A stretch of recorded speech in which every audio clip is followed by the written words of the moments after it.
والسلام على أشرف الأنبياء والمرسلين وعلى آله الطيبين الطاهرين وأصحابه الكريمين أجمعين. أما بعد، قال تعالى في القرآن المجيد والفرقان الحميد: أعوذ بالله من الشيطان الرجيم، بسم الله الرحمن الرحيم. يرفع الله الذين آمنوا منكم والذين أوتوا العلم درجات. صدق الله العظيم وصدق رسوله النبي الكريم ونحن على ذلك من الشاهدين والشاكرين والحمد لله رب العالمين. إن الله وملائكته يصلون على النبي يا أيها الذين آمنوا صلوا عليه وسلموا تسليما. اللهم صل على سيدنا ومولانا محمد وعلى آله وأصحابه أفضل صلواتك وعدد معلوماتك وبارك وسلم. الصلاة والسلام عليك وعلى آلك وأصحابك يا سيدي يا رسول الله صلی اللہ تعالیٰ علیہ وسلم. پچھلے جمعہ میں نے اجمالی طور پہ اعتراضات کے تعلق سے ذکر کیا تھا. آج اس کی تفصیل انشاءاللہ تعالیٰ آپ کے گوشے گزار کروں گا. ذرا سوچیں، علماء اکرام کے تعلق سے جو آیات کریمہ پیش کی گئی اور جو احادیث شریفہ میں نے آپ کو سنائی، کیسی جلیل القدر روایات ہیں اور کتنا بلند اور اعلیٰ رتبہ علماء کرام کا قرآن اور حدیث میں بیان کیا گیا. حتیٰ کہ شیخ الاسلام بانی جامع نظامیہ علیہ رحمۃ و رضوان نے علماء کرام کے تعلق سے بہت کچھ لکھا اور 40 سے زائد احادیث آپ نے بیان فرمائے، لیکن اس کے بعد ارشاد فرماتے ہیں مشکل نمونہ اثر والے، یعنی یہ جو روایات ہیں یہ احادیث کے بھنڈار میں سے، ذخیرہ حدیث میں سے چند بطور نمونے کے رکھی گئی. تو آپ اندازہ کریں بطور نمونے کے اتنی فضیلتیں جب آپ نے بیان فرمائی تو پھر کتنی فضیلتیں دیگر احادیث شریفہ میں اور احادیث کے ذخیرے میں موجود ہے علماء کرام کی. ہمیں غور کرنا چاہیے کہ جو مقدس ہستیاں ہمیں قرآن اور حدیث کے معنی اور اس کے مفاہیم سمجھاتے ہیں اور جو ہمیں نماز، روزے، زکوٰۃ، حج و دیگر عبادات کے طور طریقے بتاتے ہیں اور عبادات میں ہو جانے والی غلطیوں کا حل بھی ہمیں سمجھاتے ہیں. اور اگر ہمارے ہاں کسی کا انتقال ہو گیا تو پھر اس کی تجہیز، تدفین اور تدفین کے طور طریقے بھی ہمیں بتاتے ہیں اور پھر وہ ہماری نماز جنازہ بھی پڑھاتے ہیں اور پھر ہمیں تجارت کے معاملات، کاروبار کے معاملات میں رہنمائی کرتے ہیں، حلال و حرام کے راستے سمجھاتے ہیں تاکہ ہم حرام راستوں سے بچیں اور حلال طریقوں سے مال کمائیں، اور ہمیں دوزخ کے عذاب سے ڈراتے ہیں، اللہ کا خوف دلاتے ہیں.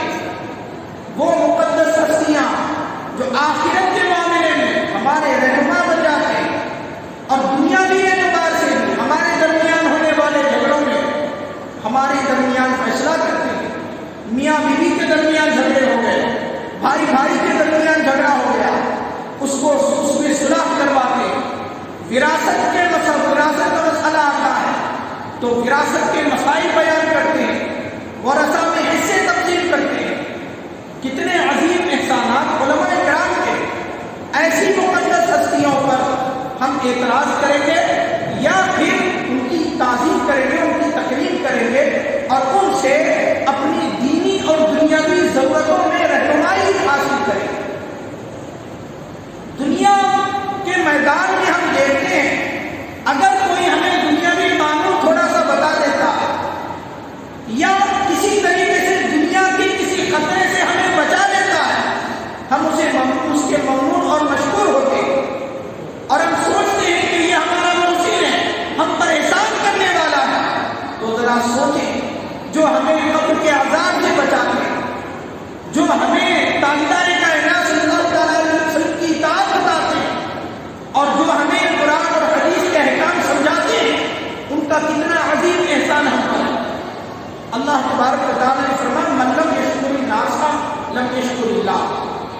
لوگوں کا شکر نہ کیا، وہ اللہ کا شکر نہ کیا۔ اس سے صاف طور میں معلوم ہو گیا کہ علماء نے جو کتابوں میں لکھا اسی لکھے کی بدولت آج ہم مسلمان ہیں۔ ہم پر کتنا بڑا ان کا احسان ہے۔ اگر ہم ان کی شکر گزاری نہ کریں گے، اگر ہم ان کے احسان مند نہ ہوں گے تو پھر ہم اللہ تبارک و تعالیٰ کے بھی احسان مند نہیں ہیں۔ اللہ کی نعمتوں کی بھی قدر ہم نہیں کرتے۔ اللہ تعالیٰ نے جہاں پر نعمت دی ہے، نعمت کے ذریعے کا کی قدر کرنے کا بھی حکم فرمایا۔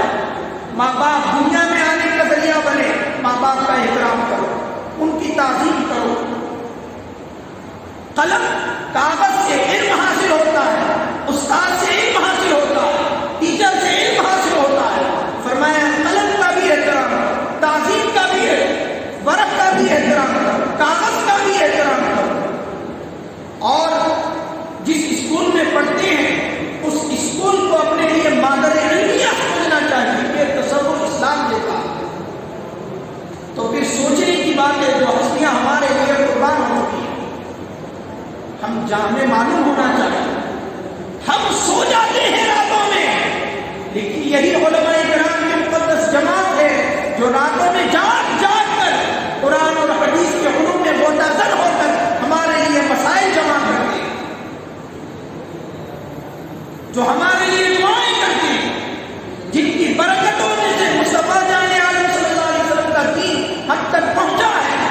اس مقدس جماعت کو ہمیں احترام کرنا چاہیے، ان کے ممنون اور مشکور ہونا چاہیے، نہ کہ یہ کہ پھر الٹا ان کی بارگاہ میں نازیبا الفاظ ادا کرنا اور ان کی توہین کرنا، یہ تو الگ دور کی بات ہوتی ہے، تو بہت بڑی بات ہوتی ہے۔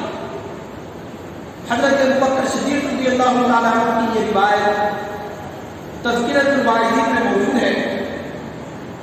حضرت ابوبکر صدیق رضی اللہ تعالیٰ عنہ نے بیان فرمایا، ایک مرتبہ میں نے خواب میں تاجدار کائنات صلی اللہ تعالیٰ علیہ وسلم کو تشریف لاتے ہوئے دیکھا۔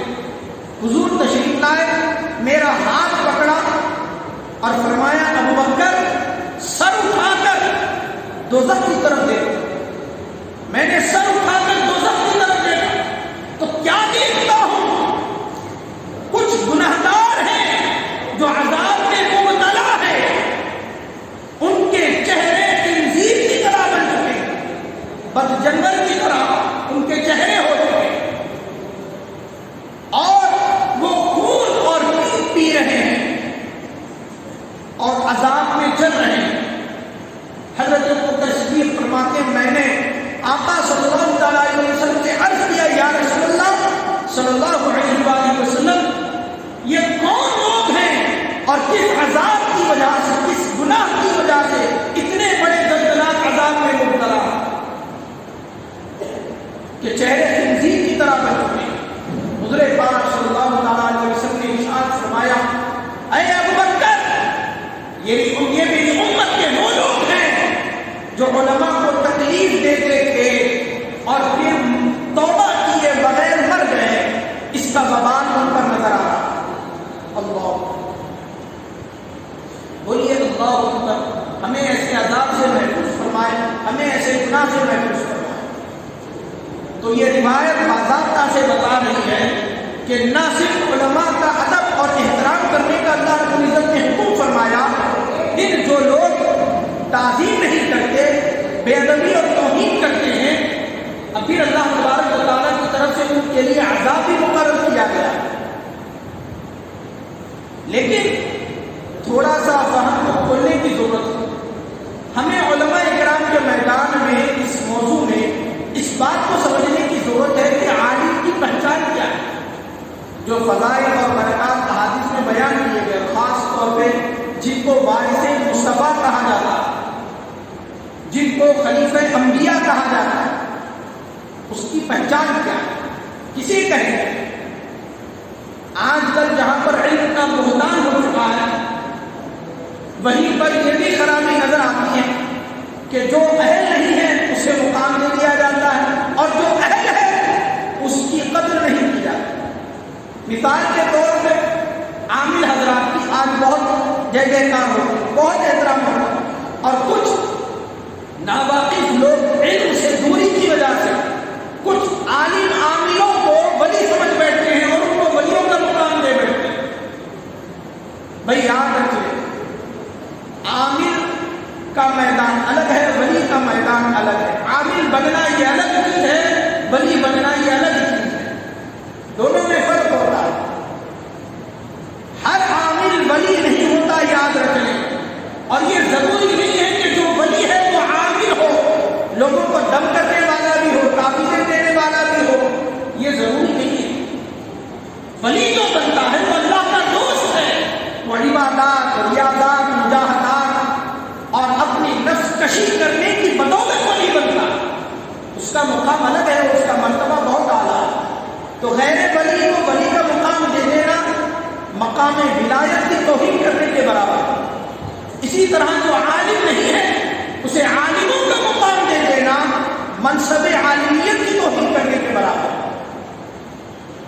اس سے دو نقصان ہوں گے. ایک تو یہ ہوگا کہ جو عالم نہیں ہے آپ اسے اگر عالم سمجھیں گے اور اس سے جا کر مسئلہ دریافت کریں گے، اس سے دین حاصل کرنے کی کوشش کریں گے تو وہ تو گمراہ ہوگا. بے علم، بغیر علم کے احکام بتانے کی وجہ سے، دین بیان کرنے کی وجہ سے وہ تو گمراہ ہوگا، آپ کو بھی گمراہ کر دے گا. پھر دوسرا نقصان یہ ہوگا کہ وہ چونکہ عالم ہی نہیں ہے جس کو آپ نے عالم سمجھا، اب اس نے جو خطائیں کرے گا، جو غلطیاں وہ کرے گا، اس کی غلطیوں کو بھی آپ اٹھا کر علماء کے کھاتے میں ڈال دیں گے اور کہتے تھے کہ دیکھو بھائی علماء ہی ایسا کرتے.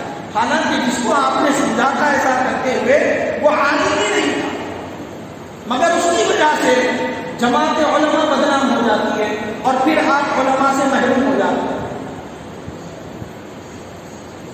تو پہلی بات تو یہ علماء کی پہچان کے تعلق سے عالم کون ہے جسے عام طور پہ لوگ عالم سمجھنے لگے.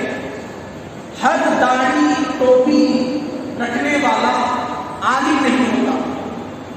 یہ ایک اچھے مسلمان کی علامت ہے، یہ اچھے مومن کی علامت ہے، لیکن عالم ہونے کی علامت نہیں ہے.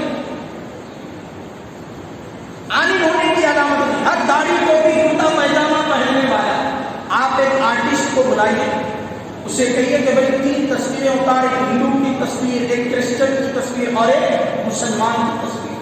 وہ جب مسلمان کی تصویر اتارے گا تو ظاہر سی بات ہے کہ اس تصویر میں وہ داڑھی ٹوپی رکھے گا. یہ اس کا انداز بتا رہا ہے. ساری دنیا جانتی ہے داڑھی ٹوپی ایک مسلمان کی پہچان. ہم نے اپنی پہچان گما دی ہے، ہمارا قصور ہے. مگر جو داڑھی ٹوپی رکھ لیا اس کو عالموں جیسا مقام دے دینا، متقیوں جیسا مقام دے دینا اور اس غلطی میں پیٹرن ہو جانا کہ بھئی یہ کتابیں پڑھنے والا شاید عالم ہے، یہ بالکل جہالت کی علامت. وہ عالم نہیں ہے. دوسری بات، ہر حافظ عالم نہیں ہوتا. حافظ بننا یہ الگ میدان ہے، عالم بننا یہ الگ میدان.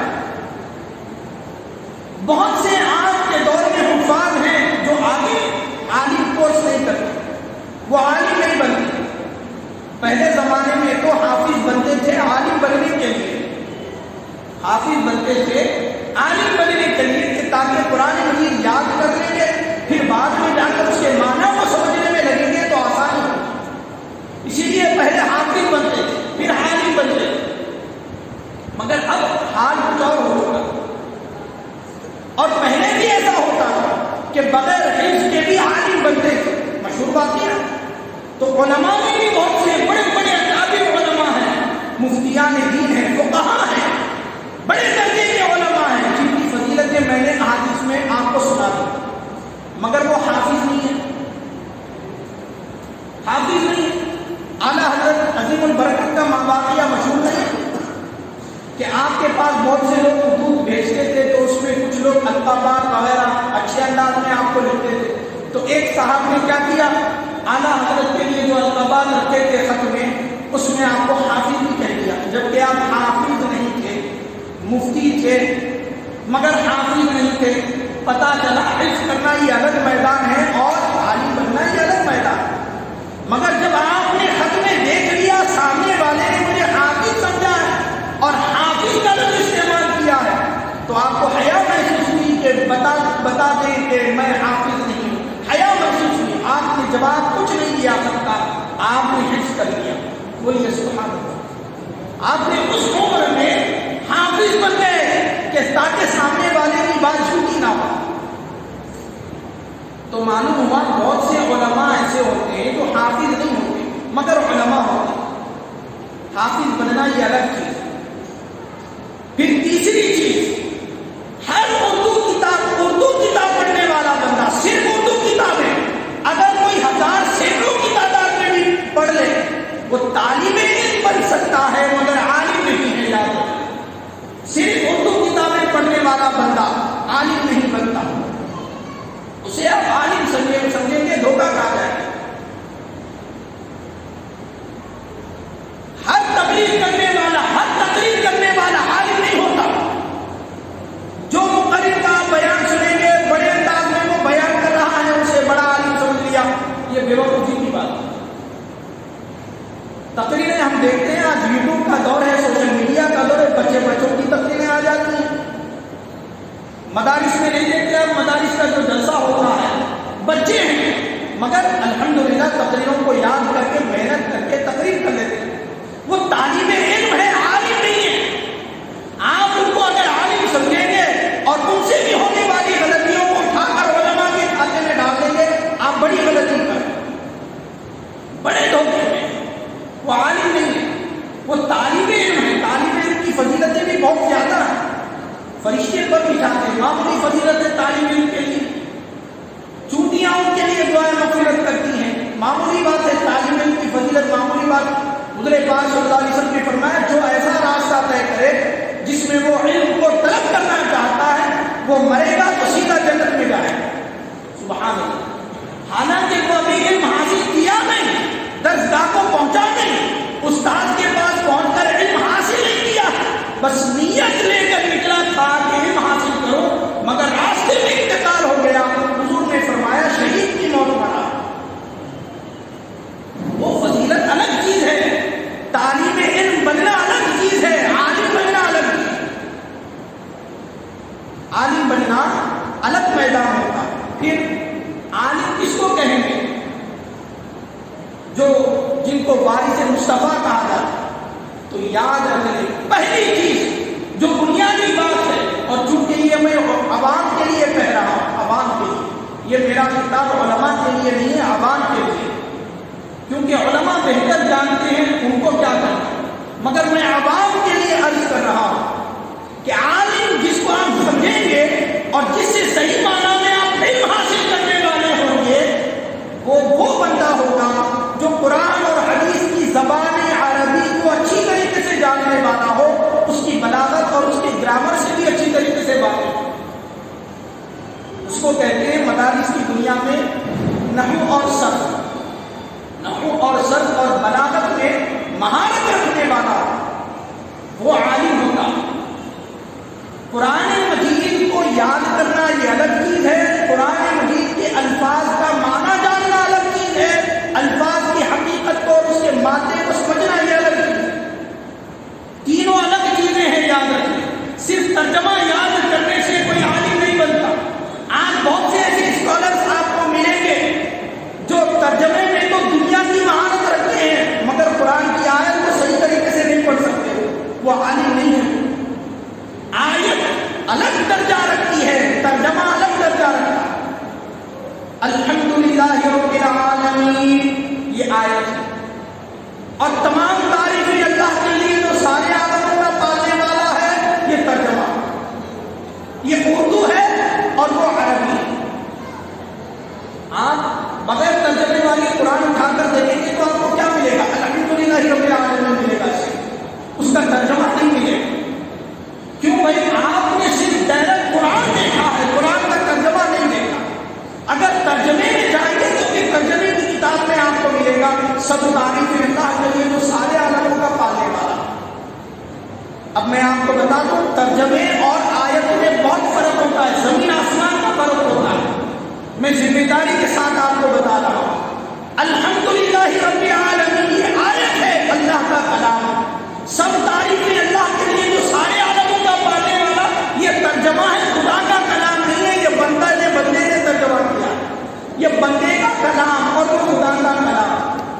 الحمدللہ رب العالمین. آپ بے وضو اس کو ہاتھ نہیں لگا سکتے، لیکن صرف کہیں ترجمہ لکھا ہوا ہے سرکاری کے اللہ، صرف ترجمہ لکھا ہوا ہے، آیت کے بغیر صرف ترجمہ لکھا ہوا ہے، آپ اس ترجمے کو بغیر وضو کے ہاتھ لگا سکتے ہیں.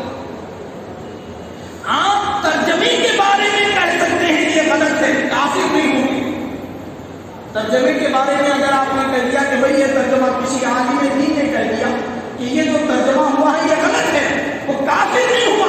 لیکن آیت کو اگر کوئی غلط کہہ دے گا تو کافر ہو جائے، وہ اسلام کے دائرے سے ہی نکل جائے.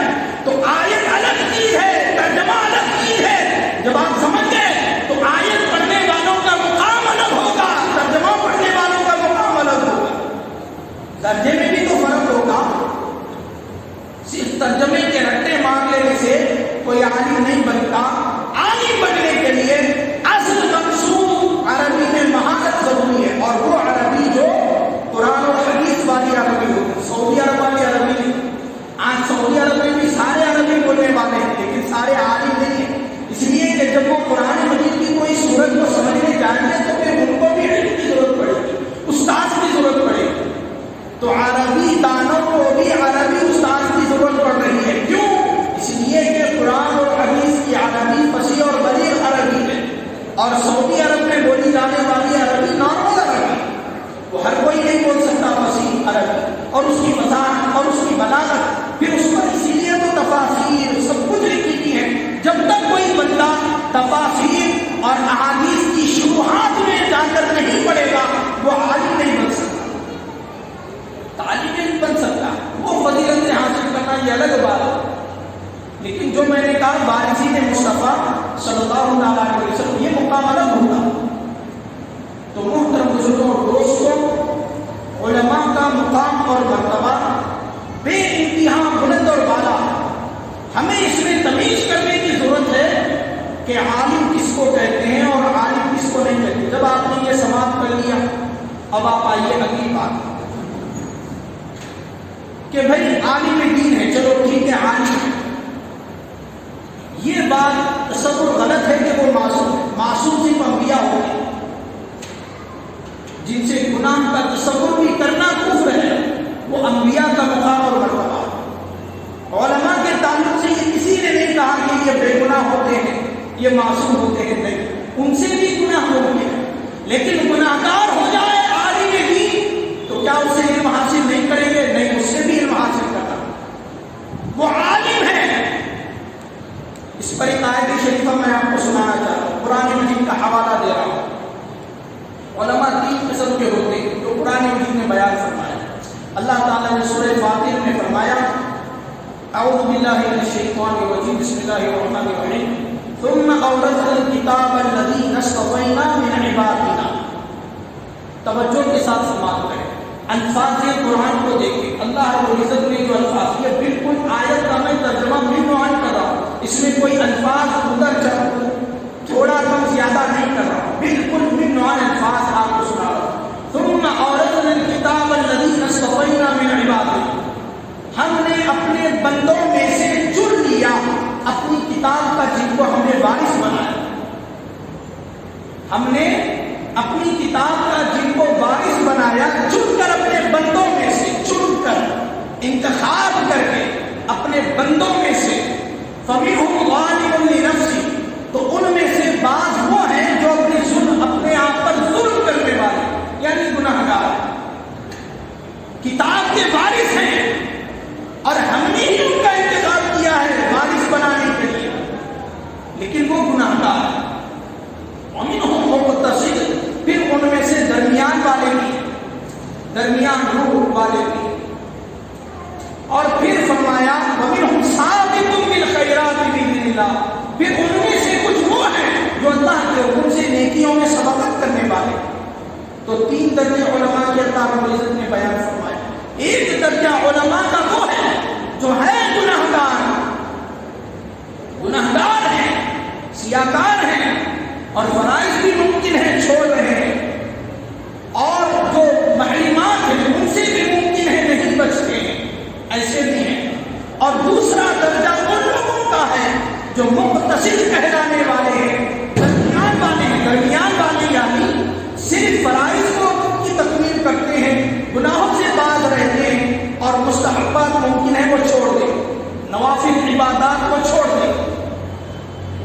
عبادات کا نوافل عبادات جو ہے وہ چھوڑ دیں، ممکن ہے. یہ بھی کتاب کے وارث نے فرمایا اللہ تبارک و تعالیٰ. پھر تیسرا درجہ جو بلند والوں بلند مقام والوں فرمایا وہ ہے جو کتاب کے وارث بنے اور نیکیوں میں سبقت کرنے والے ہیں. فرائض عبادات کے ساتھ ساتھ مستحبات کو بھی اپناتے ہیں، نوافل کی بھی پابندی کرتے ہیں، ذکر و اذکار کی بھی پابندی کرتے ہیں، قرآن مجید کی کثرت سے تلاوت کرنے والے ہیں، اور آج اور فضائل کا ذخیرہ جمع کرنے والے، نیکیوں میں سبقت کرنے والے. یہ 3 درجے. اب یہ 3 درجوں کے لیے اللہ رب العزت کے اللہ کے رسول صلی اللہ علیہ وسلم نے فرمایا. تفسیر بغوی اور تفسیر ابن کثیر میں آپ دیکھیں 2 باتیں بیان فرمائی. پہلی بات حضور پاک صلی اللہ علیہ وسلم نے ارشاد فرمایا جو ظالم لنفس والے ہیں، اپنے آپ پر ظلم کرنے والے ہیں، حضور نے فرمایا اللہ تبارک و تعالیٰ ممکن ہے ان کو دوزخ میں ڈال کر ان کے گناہوں کی سزا ان کو دے کر پھر ان کو جنت میں داخل کر دے. اور دوسری قسم جو مقتصد والے ہیں، ممکن ہے کہ اللہ تبارک و تعالیٰ ان کے لیے آسان حساب کر لے، حساب و یسیر، آسان حساب ان کو لے کر جلد سے ان کو جنت میں داخل کر دے گا. اور تیسرا درجہ جو سابقون بالخیرات والے ہیں، بغیر حساب کے جنت میں داخل ہونے والے. ایک روایت. دوسری روایت حضور نے فرمائی سابقون سابقون مقتصدون ناجر وظالمون مغفور لهم. فرمایا جو ہم نے سبقت کرنے والے، جو ہمارے سابقین ہیں، سبقت کرنے والے ہیں، وہ علماء بغیر حساب کے جنت میں داخل ہوں گے. اور دوسرے درجے میں وہ علماء جو درمیانی راہ چلنے والے، فرائض پر عمل کرنے والے ہیں، ان کے بارے میں حضور پاک صلی اللہ علیہ وسلم نے فرمایا کہ وہ جو ہے آسان حساب کے ساتھ ان کو اللہ تبارک و تعالیٰ جنت میں داخل کر دے گا، وہ کامیاب ہو جائے گا. اور تیسرے جو گنہگار ہیں وہ بخشے جانے والے. تو میں آپ کو اس آیت کریمہ میں خاص توجہ یہ دلانا چاہتا ہوں کہ گنہگار علماء ہی کیوں نہ ہو، مگر حضور نے فرمایا ہم نے ان کو چنا ہے، ان کا انتخاب کیا. تو لہذا جس کا اللہ نے انتخاب کیا ہم اس میں نکتہ چینی کرنے کی حیثیت نہیں رکھتے. پھر وہ کتاب کے وارث بھی ہیں. جب وہ وارث ہیں وہ جیسے تیسے ہیں. اگر آپ کو قرآن اور حدیث کی تعلیم چاہیے انہیں کے پاس جانا ہے. حدیث شریف کا مفہوم بتا رہا ہوں. میرے پاس بے عمل عالم کی مثال اس اندھے کی طرح ہے جو چراغ لے کر لوگوں کو روشنی دے. اندھا خود تو چراغ کی روشنی نہیں دے پا رہا لیکن دوسروں کو روشنی تو دے رہا ہے، مگر اس میں ایک فائدے کی بات یاد رکھ لیں، عالم وہ ہوتا ہے جو صحیح العقیدہ سنی عالم بھی ہوتا، وہ اصل عالم ہوتا، اور وہی حقیقت میں عالم ہے اور وہی حقیقت میں وارث مصطفیٰ. حضور پاک صلی اللہ علیہ وسلم نے جو فرمایا کہ میری امت 73 فرقوں میں تقسیم ہو جائے گی، ظاہر سی بات ہے 73 فرقوں کے 73 عالم بنے گے، 73 قسم کے عالم بنے گے. ہر فرقے میں اپنا عالم ہوگا.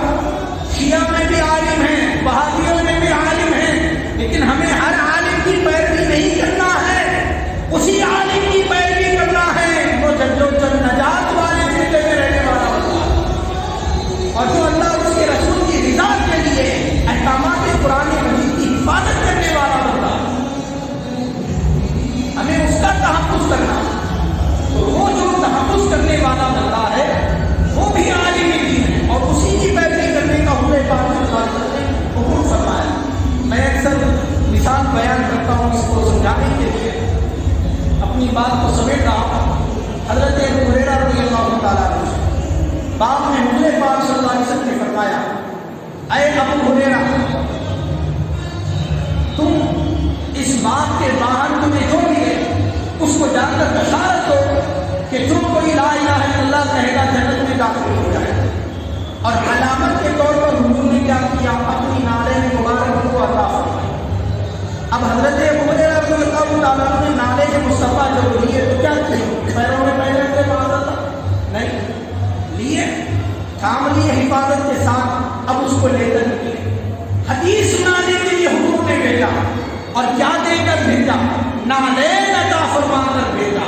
یہ اشارہ دے رہا ہے لوگوں قیامت تک میری حدیث سنانے والے بہت سے آئیں گے تم میں، مگر تم اسی سے میری حدیث لینا جس کے پاس نالین مصطفیٰ کا تاج نظر آئے، جو نالین مصطفیٰ کا احترام کرنے والا ہو، جو آثار مصطفیٰ کا احترام کرنے والا ہو، اس سے حدیث لینا۔ جو آثار مصطفیٰ کا انکار کرنے والا اور آثار مبارک اور تبرکات مصطفیٰ کی بےحرمتی کرنے والا ہو، اس سے کبھی حدیث نہ لینا، اس کے پاس میری سند نہیں ہے۔ اصل سند جو علم کی بندے کے پاس ہوتی ہے وہ تعظیم مصطفیٰ ہوتی ہے، وہ تعظیم مصطفیٰ ہوتی ہے۔ اصل سند تعظیم ہے، اس کے بعد علم کی سوغات ہے، اس کے بعد علم کی سوغات ہے۔ تو محترم بزرگوں اور دوستوں، یہ کچھ احادیث اور یہ کچھ آیات کریمہ، اور یہ میں نے الحمدللہ آج کی اس نشست میں اپنے اس مضمون کو مکمل کر لیا ہے کہ علم کی فضیلت کیا ہے، طلب علم کی فضیلت کیا ہے، اور پھر ہمیں علم دین کس سے حاصل کرنا ہے۔ تو علم دین حاصل کرنے میں یہ پکی بات میں عرض کر رہا ہوں، سنی صحیح العقیدہ عالم دین ہے، اس میں نکتہ چینی کرنا، تنقید کرنا ہر مسلمان کے لیے حرام ہے، حرام ہے، حرام ہے۔ وہ مسلمان گنہگار بندہ بنے گا جو ایک سنی صحیح العقیدہ عالم دین کی توہین کرے گا۔ یہاں تک کہ احادیث میں تو آیا ہے اہانت العلماء کفر، العلماء کی توہین کرنا کفر ہے۔ اللہ، کیوں کفر ہے؟ اس واسطے کہ جو علماء کی توہین کرے گا، ظاہر سی بات ہے ان کی علم کی وجہ سے توہین کر رہا ہے، ان کے علم سے الرجک ہے، ان کی باتوں سے، ان کی تعلیمات سے الرجک ہے، اس الرجی کی وجہ سے ان کی توہین کر رہا۔ تو حقیقت میں یہ توہین علماء کی نہیں، شان علمی کی توہین ہو رہی ہے، شان علمی کی توہین ہو رہی ہے۔ تو اسی لیے فرمایا، تو میرے طرف اللہ تبارک و تعالیٰ سے دعا ہے کہ آپ سب کو علماء اکرام کی قدر کرنے، ان کا احترام کرنے کی توفیق عطا فرمائے۔ مولا علم دین کو حاصل کرنے، اس پر عمل کرنے کی توفیق عطا فرمائے۔ مولا ہمیں کامل ایمان نصیب فرما، پوری ہدایت عطا فرما، اس راستے پر چلا جس سے تو اور تیرے حبیب راضی ہو جائے، اس راستے سے بچا لے جس سے تو اور تیرے حبیب ناراض ہو جائے۔ ہمارے گناہ صغیرہ کبیرہ کو معاف فرما، اور اپنی رحمت وسیع میں پروردگار ہمیں سایہ عطا فرما۔